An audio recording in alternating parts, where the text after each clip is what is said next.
বাপ দাদা যেভাবে আমল করেছে আমরা সেভাবে আমল করব, জাহান্নামে গেলে আমরাও যাব, তারা কি ভুল করছে? আস্তাগফিরুল্লাহ। এত বড় সাহস! এই লোকের হাতের মধ্যে একটু চেরাগের আগুন দিয়ে দেখেন তো। জাহান্নামে মনে করছে শ্বশুর বাড়ি। মিয়া সাহেব, দুনিয়ার সবচেয়ে সুখী, যার মতো সুখী পৃথিবীতে আর কেউ নাই, তারে শুধু জাহান্নামে একবার ফেলে চক্ষের পলকে তুলে আনবে।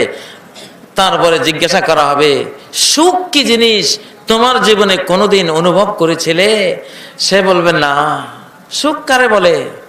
আমার জীবনে সুখ বলতে কোনো কিছু কোনোদিন কোনো কালে আমি পেয়েছি কিনা আমার কিচ্ছু জানা নাই।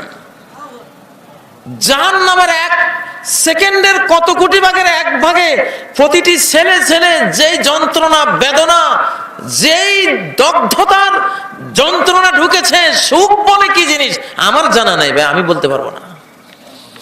আর দুনিয়ার সবচেয়ে বড় দুঃখী ইমানদারকে শুধু জান্নাতে একবার ঢুকিয়ে আবার বের করে আনা হবে, প্রশ্ন করা হবে দুঃখ কি বলতো? সে বলবে না।